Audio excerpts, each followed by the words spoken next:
Hi, good evening. I'm Lonnie Stonich, the Executive Director of FAN. We're a nonprofit that presents programming exploring human development across the lifespan.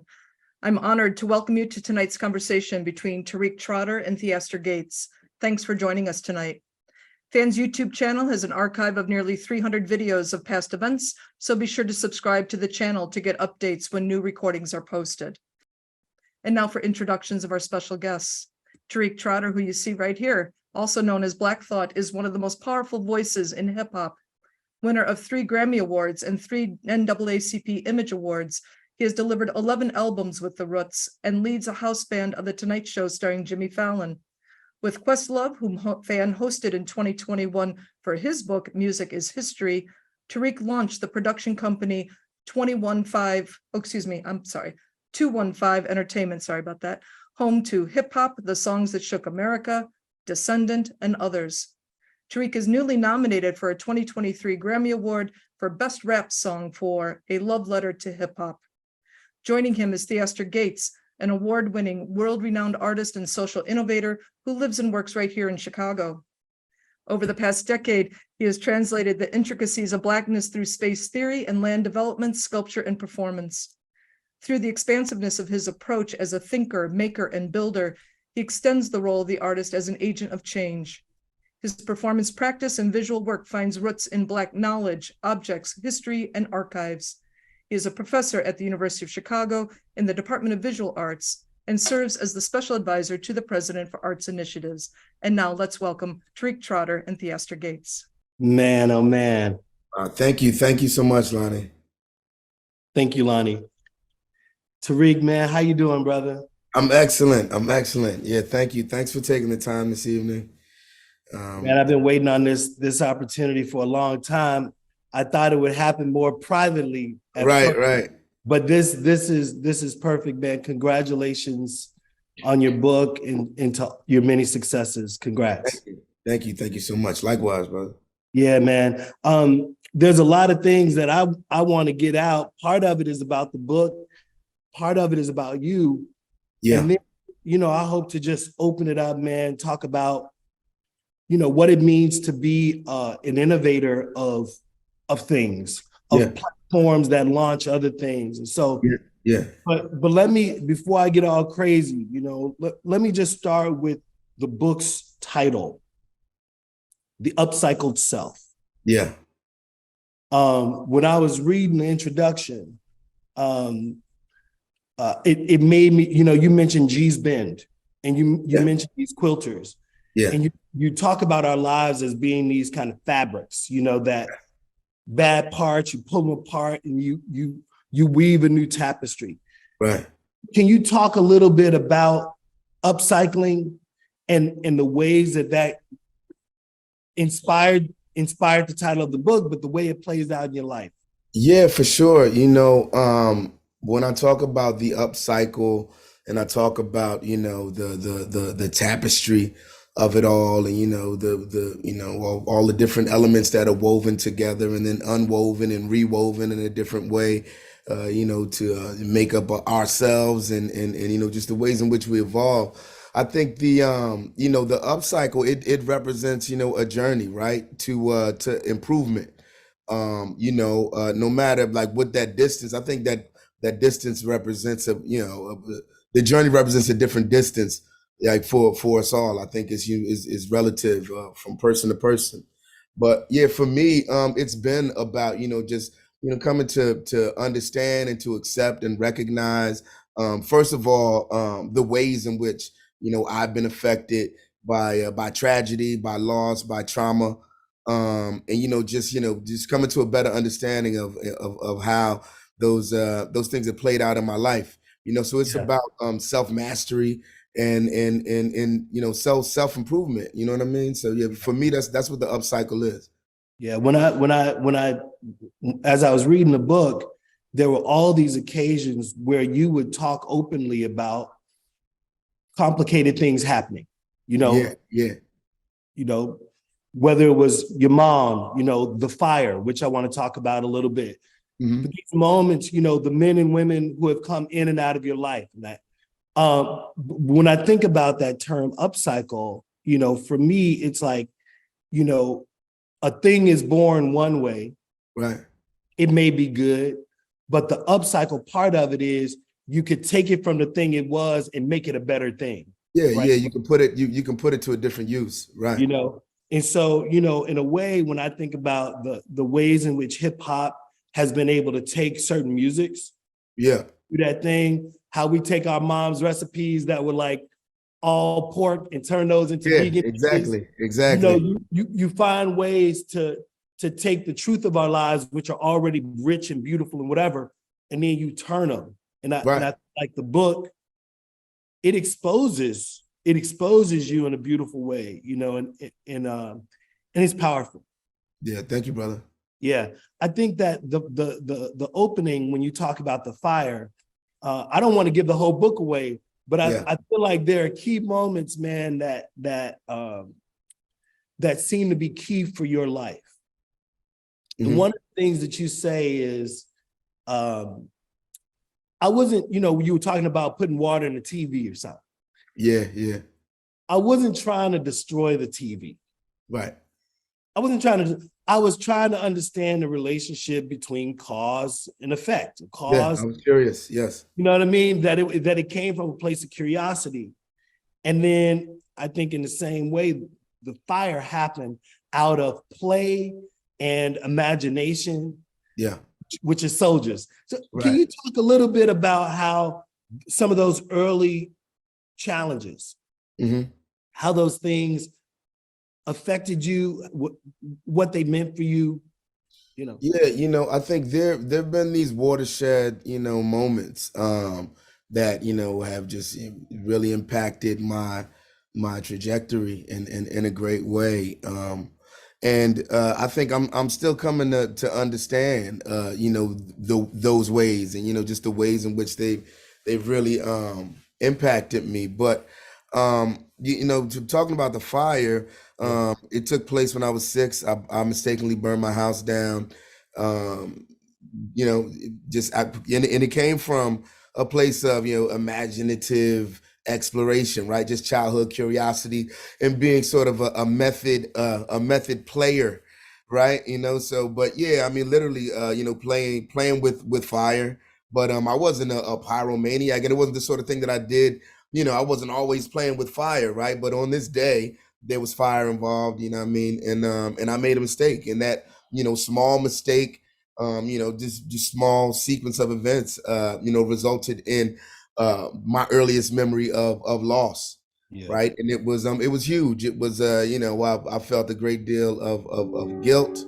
I remember, standing out in front of the house as it was burning down with my mother, and just, getting the feeling of, that so much would never be the same, you know? But I think, that was also the earliest indication of the way I would, come to process loss just as a person, in that I've always felt as if, I mean, if you talk about the Buddhist monks philosophy and how loss is either going to make you,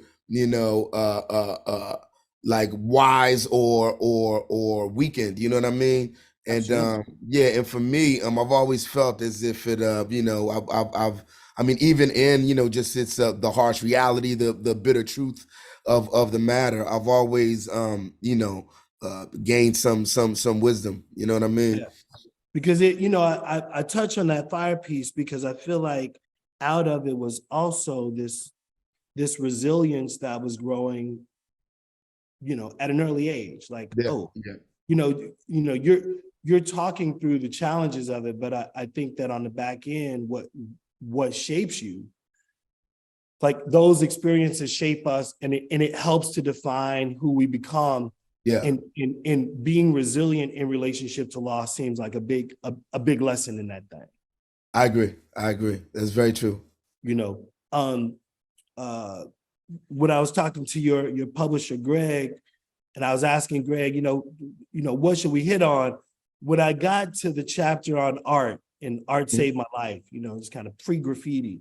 Yeah. But you start talking about it, and I wanted to really talk about the fact that I didn't know you started in the visual arts. Okay. So, you know what I mean? So I thought maybe we could take a moment and you could talk a little bit about your early, like I'm thinking about the World Book encyclopedias, Yeah. if you could talk about your early forays into creativity. Yeah. This pre-rap. My early foray into sort of the world of, as a creative. It came from, just those initial, like, I guess, my exposure as a young person to the world beyond, my family, my community, my neighborhood, my city. And it was, as far back as I can remember, it was in those encyclopedias. We had the World Book encyclopedias. We had Encyclopedia Britannica. I had, Reader's Digest and National Geographic. And, that was my escapism. And, the photography and, just the imagery was so vivid. And it was really the sort of thing where, I mean, they say a picture's worth 1,000 words, but, before the internet and before, we had all this information at our fingertips, that was really my connection to just the rest of the world. And it was super fascinating for me. So I think that was the beginning of my fascination with just the English language. And with that sort of vivid imagery and being able to to conjure that, be it in my storytelling or just through my art.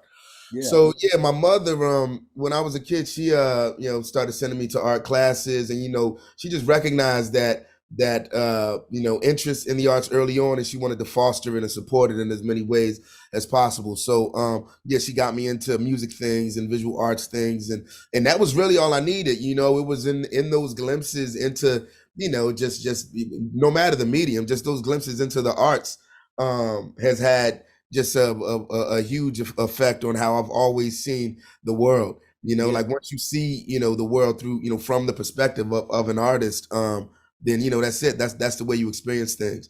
So I'm super thankful to my mother for that, and super thankful to the arts, just because it's always been, the arts have always been there for me when I needed them. You know what I mean? Yeah.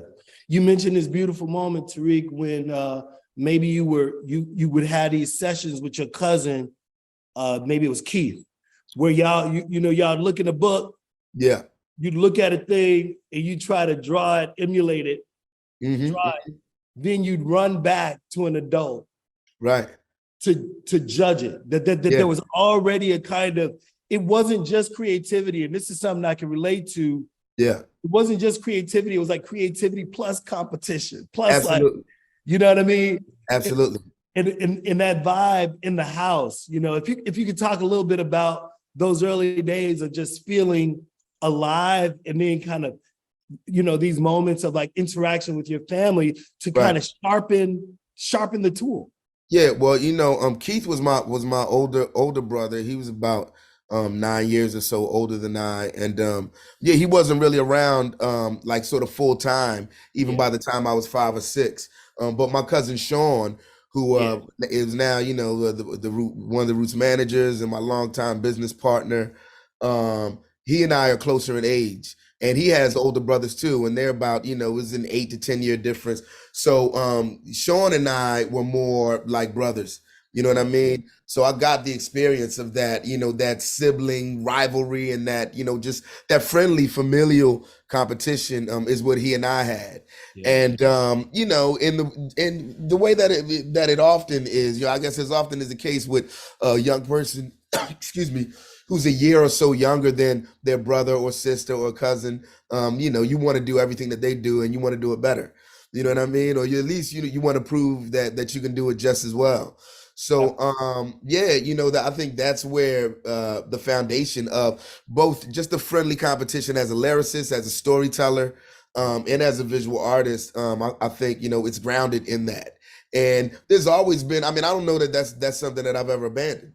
You know what I mean? I think I think that it's a healthy sort of thing, and it's to like whenever I appear on a record, or whenever I'm working in a collaborative capacity with someone, I think the idea is for us both to always for all parties involved to inspire and to push one another to do you know, the best that you can possibly do, right? So I've always been, you know, competitive in that way. The reason I mention this is because for me, I used to go to the barber shop in my boy's basement, this brother Dwayne Patrick. Yeah. Dwayne, in addition to being a great fader, you know, I mean, maybe he can't touch a Philly fade, but our Chicago fade. Dwayne can't touch a Philly fade, but so we would be in Dwayne's basement. He was also the minister of music at our church. Oh, nice. And Dwayne would play a chord, and then all these cats would do their runs. They would do their runs. And then you had the Ford brothers, the Ford singers, and they would like, you know, so everybody was just trying to out-riff each other. Yeah. You hit a chord.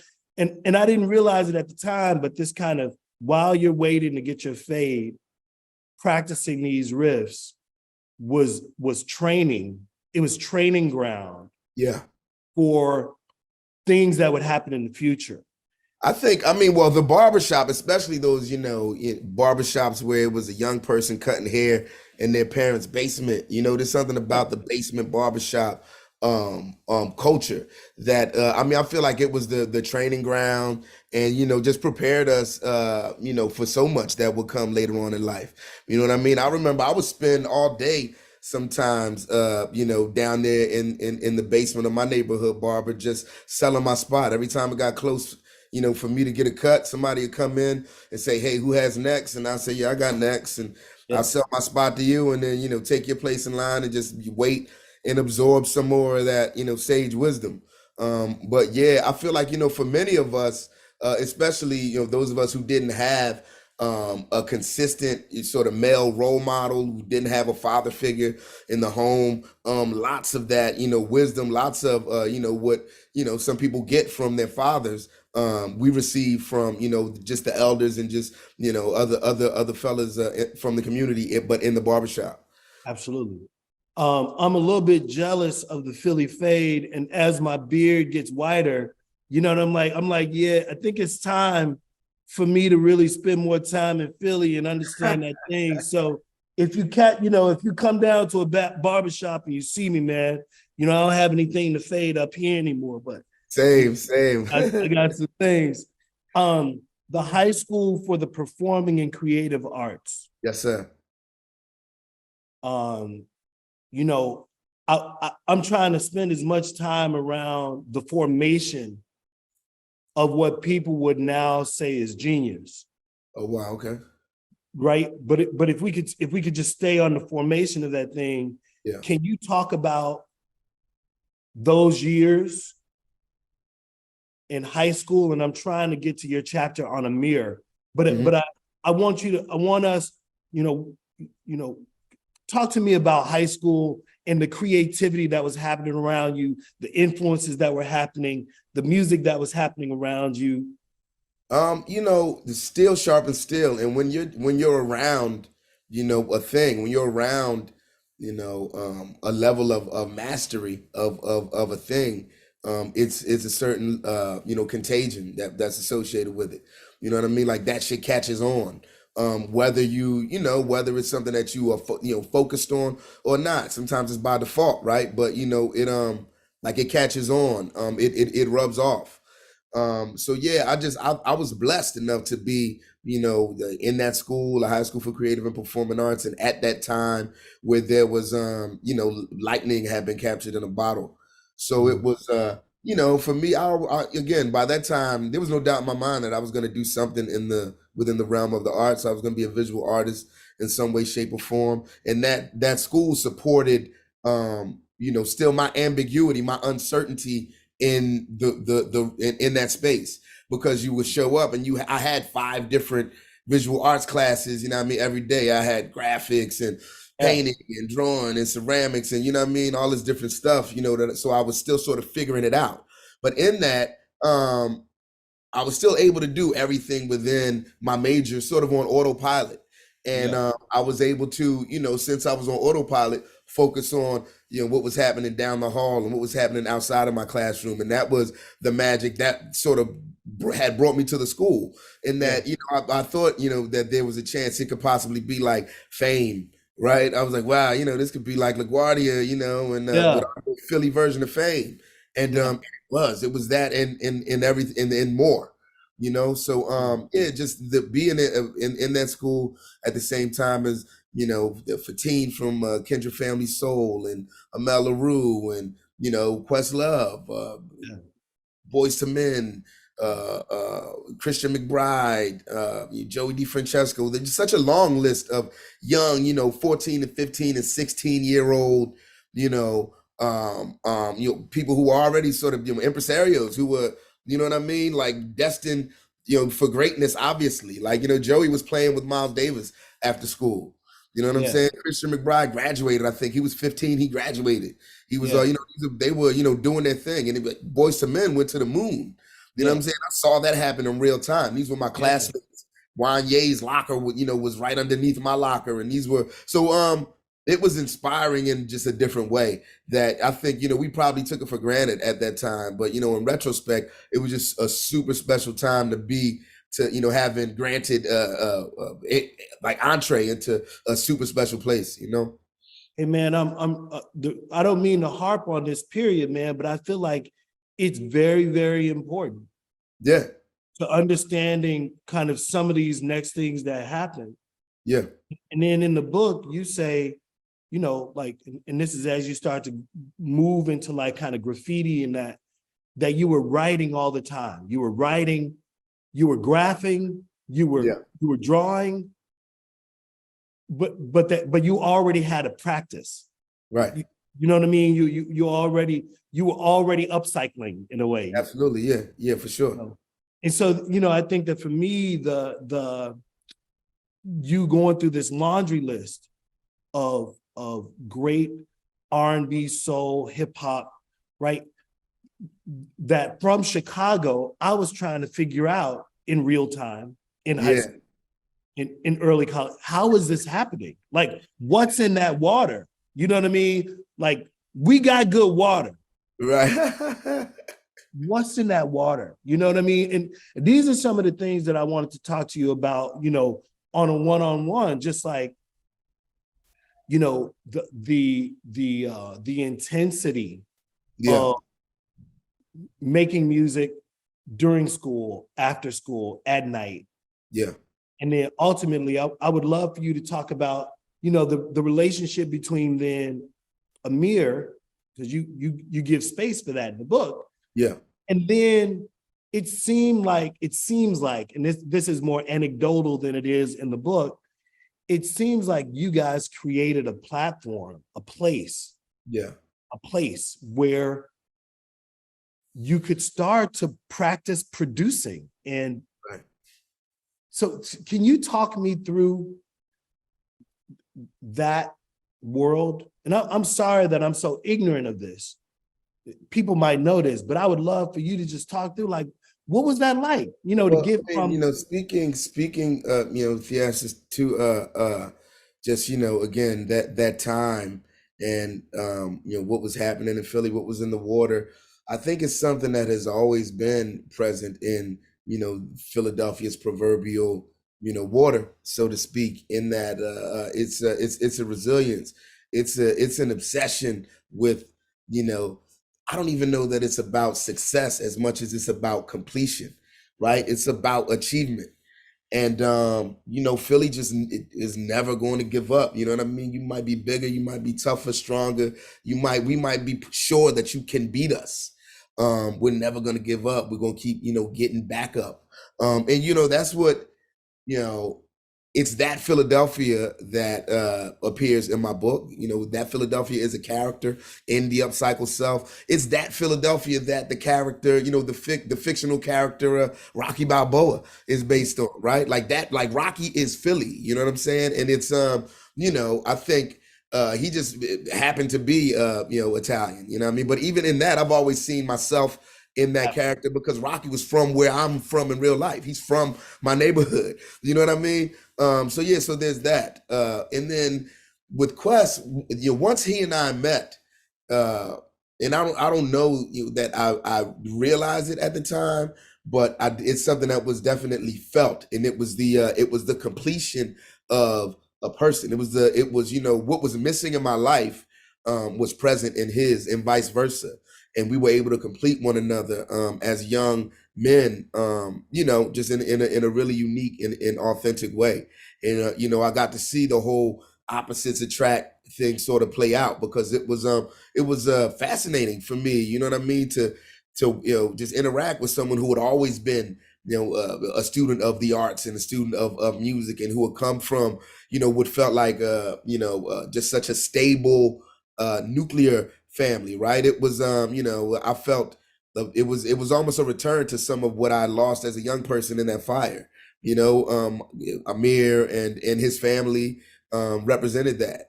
And then I think I represented a different sort of liberty, you know what I mean, that he had never experienced. And the fact that we were able to expose one another to even just the musical sort of element, like what was missing in my musical arsenal, and vice versa.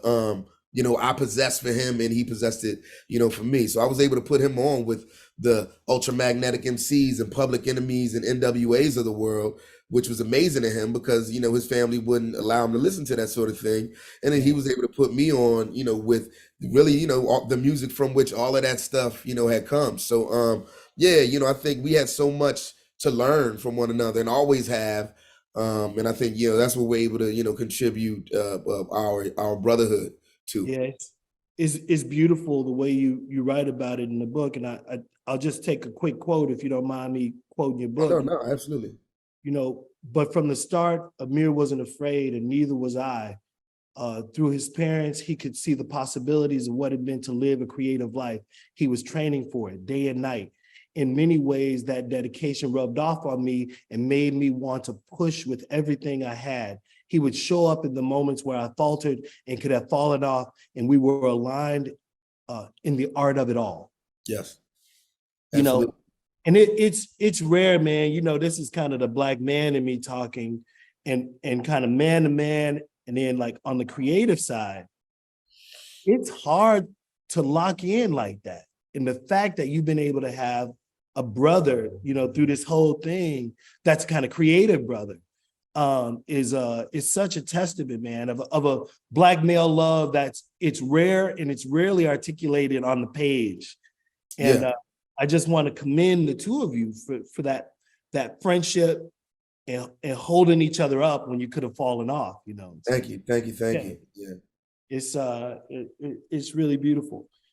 If I could step away from the book for a minute, then okay. Tariq, I really want to ask. It feels like part of the reason that you're writing the book is not just to be biographical and kind of self-indulging. Yeah, no, not at all. It feels like you're trying to use the book to help folk understand that they have some options for how to live. Can you talk about who you wrote this book for? Yeah. And what's on your mind these days that you would think you need this book right now? I think it's just that, man. I think, I wrote this book for anyone who's going to find, value in it, right? I think we could all stand, to improve upon the existing model, so to speak. And this is just, this is part of my process. So it's been, huge in me, just helping me to work through my things, right? My shit. And it's to say, I understand, I appreciate that I'm a role model, to folks. I'm definitely a mentor, to folks. I'm a teacher, but I'm also a student, and I'm a student of life. And I think, in putting out this book, what I'm saying is that there's space for all those different things, all those different dynamics to exist. You know what I mean? So yeah,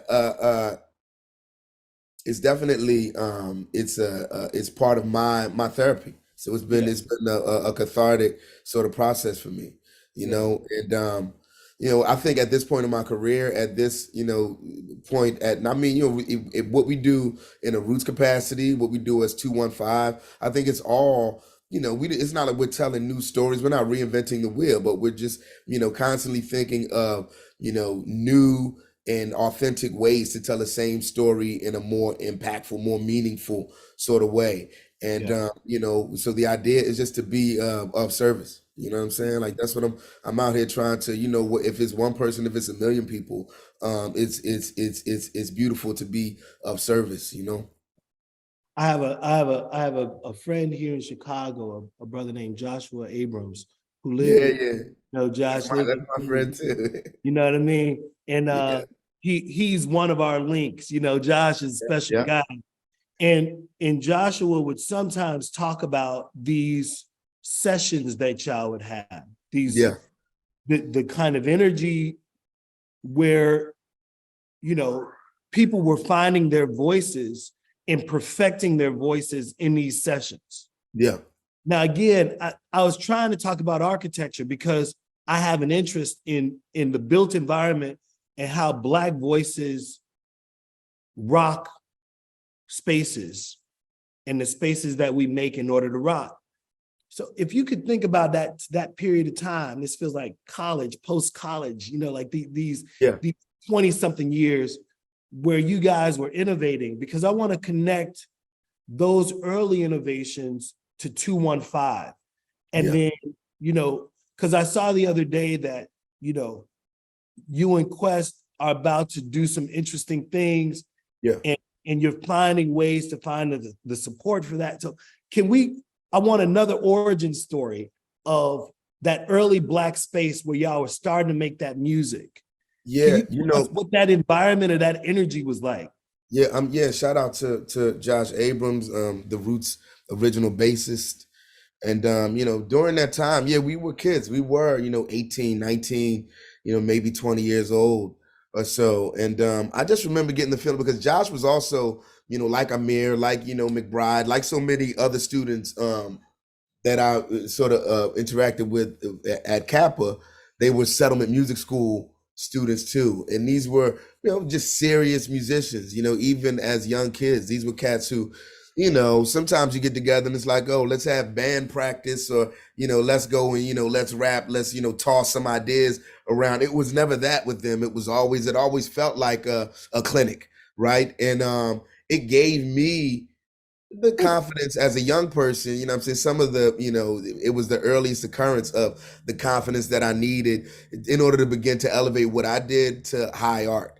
And, you know, just to recognize, you know, my voice as an instrument and my writing, and my performance as an MC, as musicianship, you know? So it was very much about getting in where I fit in, being complimentary, you know what I'm saying, not taking away from the composition. And in that, I sort of learned to, you know, read between the lines of the music and to insert myself there. So, yeah, I think that's the space that I, you know, I have always existed within.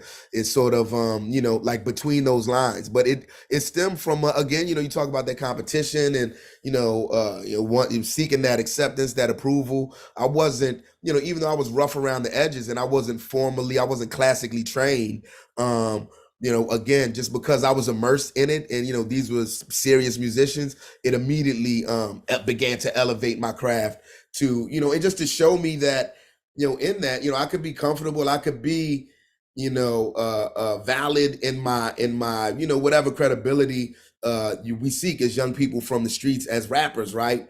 But still, I could be, you know, experimental and, you know, exploratory and, you know, just avant-garde and, you know, as unique, you know what I'm saying, in that, as I was as a young person. That's where that confidence came from. And that's why, you know, I look back to some of that, you know, music from Organics and Do You Want More and some of our, you know, our first 3 or 4 releases. And, you know, that's just the music that feels the most free to me, right? You know what I'm saying? And it's like it's dope to revisit a lot of that stuff. But shout out Josh Abrams, man. He was ahead of his time, but you know, out there with us with the upright bass and playing on the street. You know, Indeed, man. yeah. You know, when he came to Chicago and kind of became part of the I would say the new music free jazz. His parents had a vision for him, and they were like, "Look, like, you know, it begins at Northwestern University." You know? Absolutely. Yeah. And he's been able to then train generations of creative musicians. You know, Yep. Yeah, Josh has always been a teacher. And I think that it's interesting. It would be a shame if I didn't mention the relationships that, say, Sun Ra living between Chicago and Philly, the AAC members, the Association for the Advancement of Creative or Colored Musicians, that there's been a long line of creativity, especially musicianship, that's moved between Chicago and Philly. And I think that Joshua and the music that you guys have created, because when I was in the spoken word scene here in the middle 90s, there were some parallel activities happening, Tariq. And I just want you to know that there's a tribe. There's a tribe, you know what I mean? And I'm really proud to be witness to it and a part of it, I know.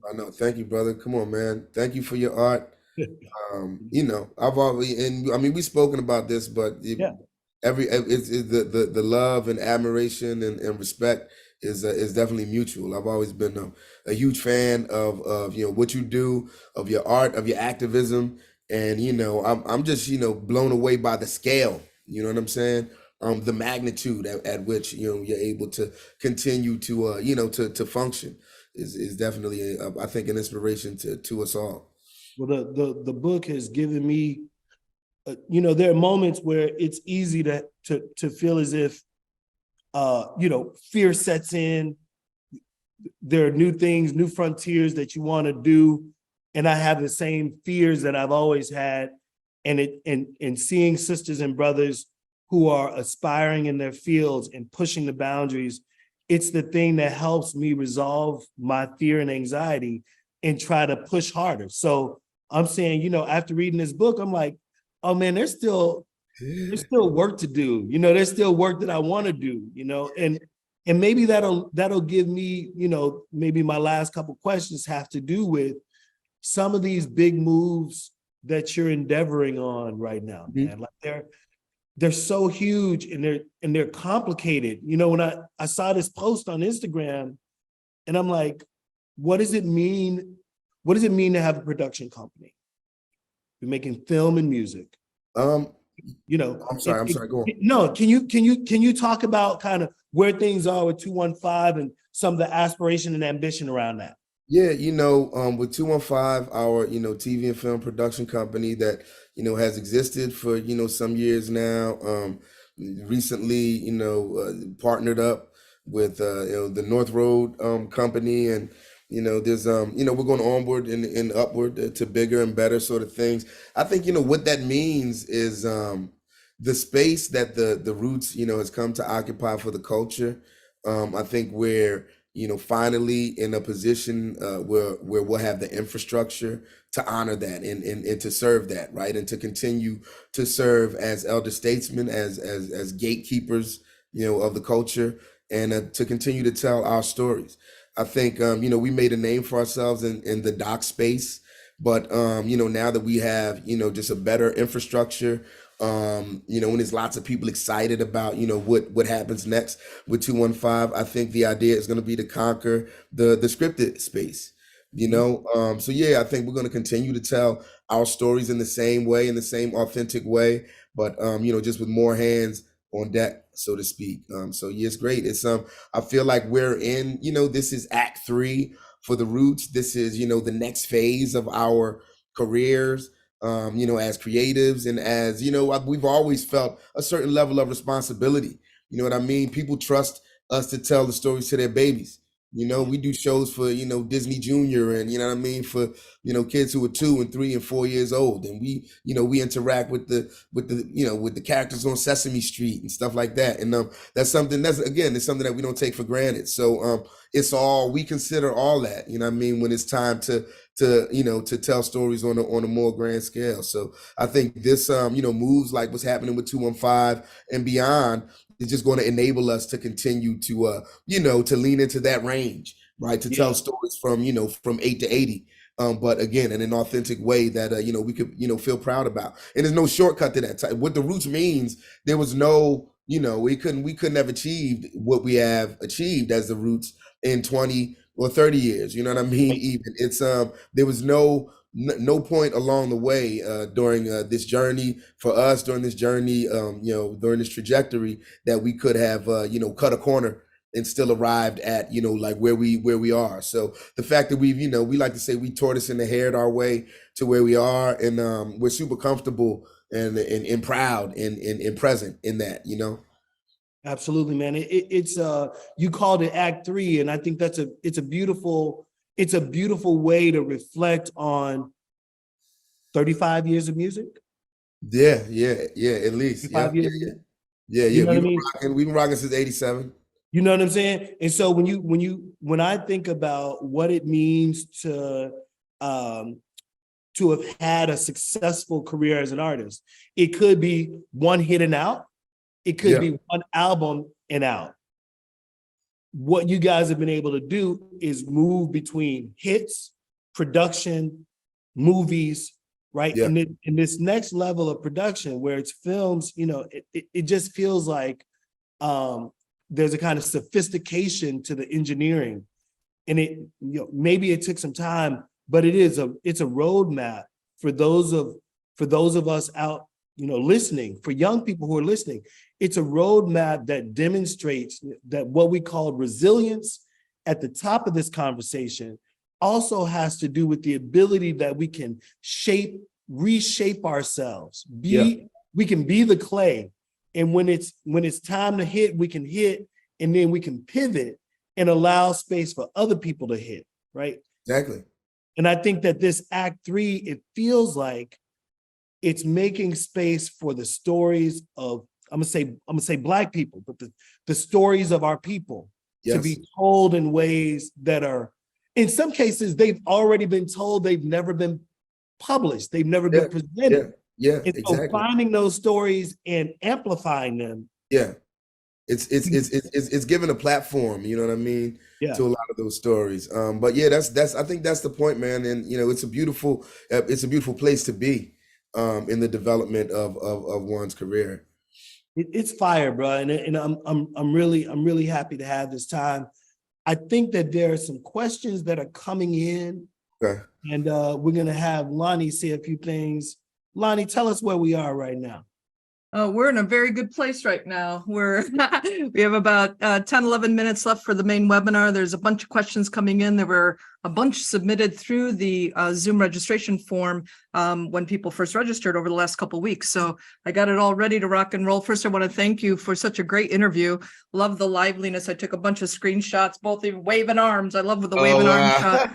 It's great. You guys look great. Just thank you so much. Very thoughtful. So a couple of things I remind folks, we are going to be doing an after hours Zoom meeting, not a webinar, but a Zoom meeting that's going to start at 8:05 Central. So that's going to be in about 15 minutes. We're going to give Tariq a nice break, a 5-minute break in between this and that. It's kind of like the after party. It's you can ask your own questions. You can turn on your camera. It's low key. It's casual. Come join. How do you get to come? Any donation, any size to fan. I mean, how simple is that? We're thrilled. And I wanted, Theaster, I didn't think of this, and my bad, is we're happy to put aside a set of books for you for your purposes. If you have folks, the books that we have to give away, if you have, we can off channel on that. But let's talk about that. If you'd like to get some for whatever your own purposes might be, students or whoever you'd like. I'd love that, Lonnie, but Tariq, I'd like to actually purchase 100 books wow. to rebuild, so that we can give them to our community here in Chicago. That's so awesome. We're gonna support the book. Wow, that's lovely. Brother. Thank you. Well, I know Greg Kuby, the publisher, is here still on the Zoom, so I'm sure that's he's smiling when he's hearing that, and also great for Tariq as well. All right, so I want to jump on. We have a quick question that I'm going to ask here because it's from a Northwestern student, a freshman at Northwestern, and so we're going to hear from the youth of today. He wants to know. What message, this is for Tariq, what message do you have for me and the rest of the student body, Tariq? They're all college freshmen. What's your message? I think my message to young people is to hold on to your art, right? Don't relinquish ownership of, whatever it is that you create, whatever it is that you bring to the table. There's no need to relinquish that ownership. I think, you should strive to achieve a level of mastery, and that's only going to come from, execution. time and time again, and, working at your craft. And, it's not the sort of thing that you want to build up and then, sign over to someone else, right? I think, the path to success looks a lot different now than, it ever has at any other point in history. And I think, those of us who have been around for a long enough time, we paid a certain kind of dues as artists so that, the artists of this generation would no longer have to. And I think, that's what we've arrived at, right? You don't have to, like, you can quite, literally and effectively, cut out the middleman. Right. So there's so many different incubators and platforms and direct routes from, artist to beholder. So you need to embrace that and lean into that and, don't give up, ownership of your IP. That's what I tell, my students. That's what I tell my mentees. That's what I tell my kids. Oh, great. We have a teacher from one of our partner schools, Leo Catholic High School on the south side of Chicago. He would like to know, what advice would you give students in their own memoir writing and exploration of vulnerability? I would say just that. I would say, if the idea is to write a memoir, you have to approach it from a place of honesty. You know what I'm saying? You have to, begin to index, you talk about those watershed, like just the monumental moments of your life. When you're as private a person as I am, it involves, like, there's a dance, right? That, you have to sort of negotiate of, how much information you're going to,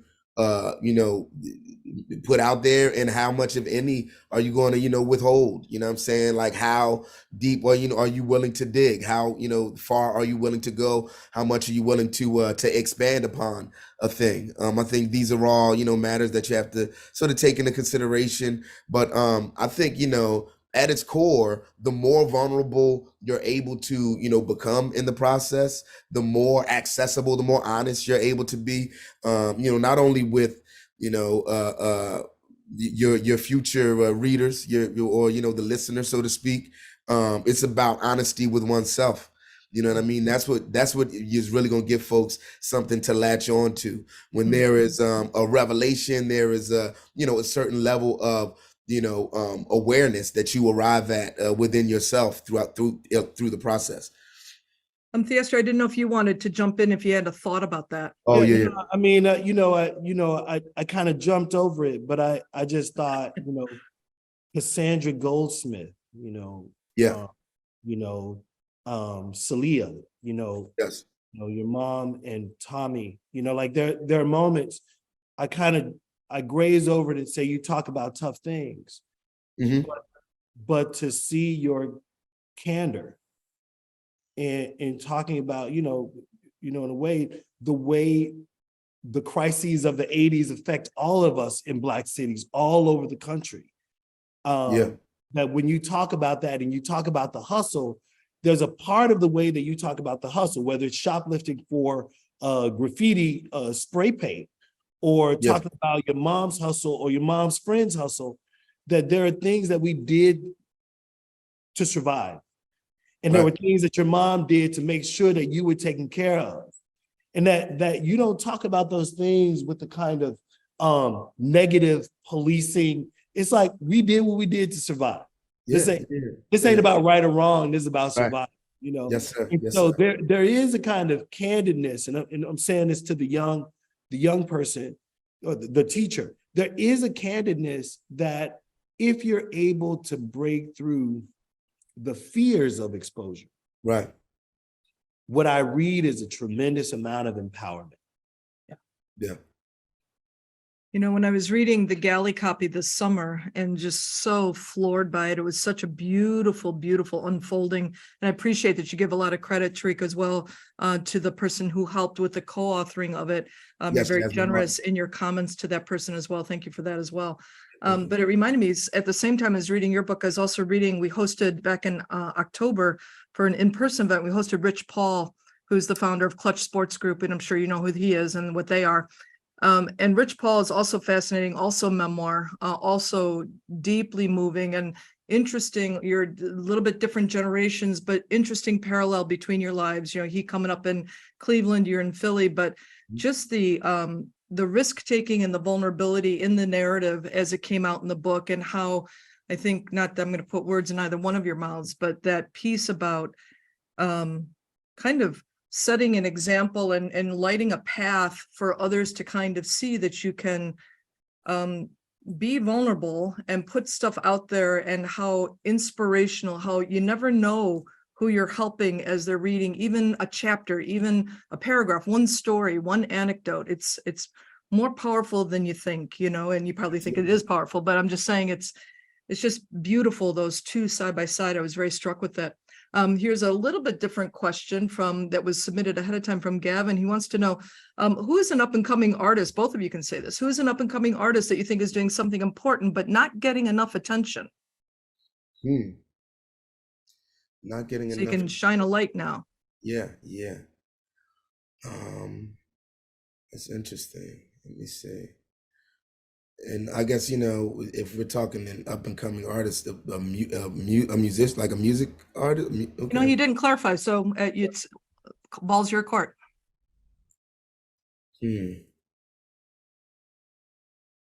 Theaster, you're muted if you wanted to say something. Yeah, there's a cat here in Chicago. He's on my mind these days. His name is Robert Page. He's a probably 80-year-old home decor designer and visual artist. Wow. And he's been getting some shine lately because a brother named Duro Lowu, great women apparel designer, saw his work. But I send a shout out to him because I feel these days as compelled by the 19-year-old or by the 80-year-old as I am the 19-year-old. And I think sometimes our elders who missed their flowers, I just want to kind of say their names. So, you know, Bob Page, I'm thinking about you, brother. You know, I appreciate that. That's beautiful. That's beautiful.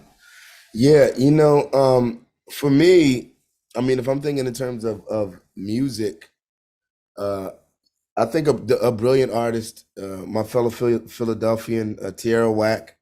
I think she's doing some great things. I think she, you know, she's helping to blur the lines between, you know, just some of the tropes that are associated with genre, and I think with you know, with youth and with you know, Philadelphianness. You know what I mean? I think, you know, she's breaking down lots of those barriers in her in the fearlessness of her creativity. And I think, you know, the sky's the limit for her. I don't know that it's I think she's getting she's getting great exposure, and it's something that, you know, makes me really proud, and that I would love to see, you know, more of, right? I love to see more, you know, Tierra Wax, you know, like the next you know, slew of Tierra Wax to come out of the city of Philadelphia, you know. All right, we have about a minute left. How would you like to close out this webinar? What are some thoughts that you'd like to leave, not just us Chicagoans, where we have a national audience watching right now? Anything that you want to say as a closing out? I mean, I would just like to say in closing, you know, thank you all for your love, for your support, both in a roots capacity and, you know, in a solo capacity.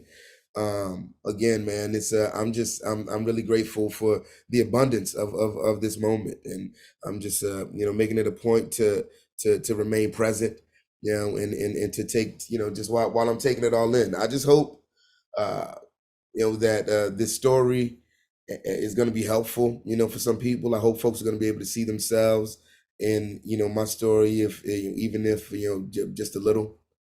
And yeah, you know, just onward and upward. I want to thank Theaster. Thank you, brother, for again, for taking the time out of your day. And you know, thank you for your brilliance. Thank you for all that you do, and for continuing to be, you know, it's brothers like you who serve as an inspiration to me. You know, who you know, give me the reassurance that I'm able to continue as you know, a multi-hyphenate, and continue to keep, you know, as many irons in the fire as I have. You know what I mean? So yeah, just thank you. Thank you, brother. For all that. Yep. Thank you. Thank you so much. Yeah, Yes. and still, I mean, while I have you on the hook, I mean, we've been talking about this, but I want to, just get you to publicly commit to a thing, now, ways in which you and I can work together. I really, want to come there and, do a thing. We've talked about it. We talked about you and I and Hank Willis Thomas, working together. And yeah, I really want to, make that a reality. I'm gonna follow up with your crew. We're gonna make that happen too. Okay, love, man. I appreciate Much it. love. I love that so much. Thank Thank you you so so much, Theaster Gates. Been so What an great. I'm honor. glad, fellow Chicagoan. Thank you so much for a lovely, lovely interview with Tariq. Thank you very, very much. Thank you. And we hope to connect in the flesh at some point. That would be great.